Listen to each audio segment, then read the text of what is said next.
रामदेव जी से, जो ईष्ट देव भी हैं, लोक देव भी हैं। कल दर्शन करने का भाद्रपद के महीने में मेले के अवसर पर सौभाग्य मिला। बाबा रामदेव सामाजिक समरसता का प्रतीक है और गरीबों के आस्था के, जन जन के आस्था के केंद्र।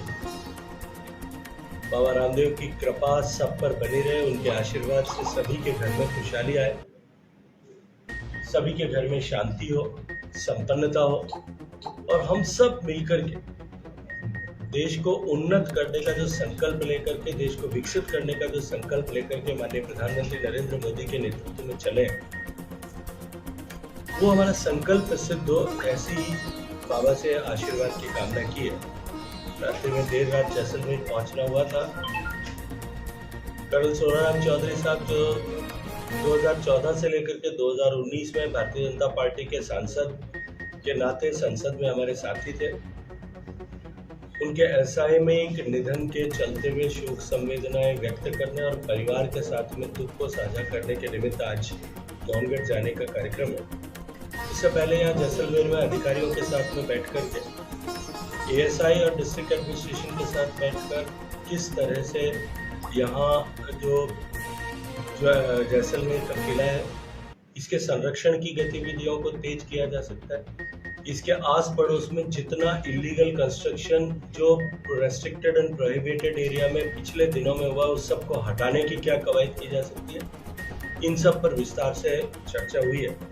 इसके अतिरिक्त भी डिस्ट्रिक्ट एडमिनिस्ट्रेशन के साथ में बैठ करके विभिन्न मुद्दों पर, विभिन्न विषयों पर, पर्यटन की गतिविधियों को कैसे तेज किया जा सकता है, इन सब पर चर्चा की। अभी हाल के दिनों में पर्यटन मंत्रालय ने मिनिस्टर ऑफ एविएशन के साथ में बैठ करके जैसलमेर और जोधपुर में हवाई या सेवाएं कैसे वापस बहाल भी हों और बढ़े भी, और बढ़े, जयपुर के साथ में भी कनेक्टिविटी बढ़े, दिल्ली के साथ कनेक्टिविटी और बढ़े, ताकि इस सीजन में हम पर्यटकों को, ज़्यादा से ज़्यादा पर्यटकों को जैसलमेर तक लाने में कामयाब हो सके। मैं आदरणीय राम नायडू साहब का धन्यवाद करते हुए कि उन्होंने शीघ्रता पूर्वक इस दिशा में निर्णय करवाया। साथ ही साथ में ये जो है हवाई सेवा कम से कम कुछ कनेक्टिविटी दिल्ली के और मुंबई के साथ वर्ष पर्यंत बनी रहे, इसके ऊपर हम जो है अभी कुछ विचार कर रहे हैं। मैंने आज जिला कलेक्टर से भी इस दृष्टिकोण से बात की है कि एक बार सारे यहाँ हॉस्पिटैलिटी सेक्टर और टूरिज्म से जुड़े हुए सारे स्टेक होल्डर्स भी इसके साथ हैं और हम सब मिलकर के इसे जो है एक वायबिलिटी गैप फंडिंग का कोई मैकेनिज्म बना करके इसको आगे चला सके।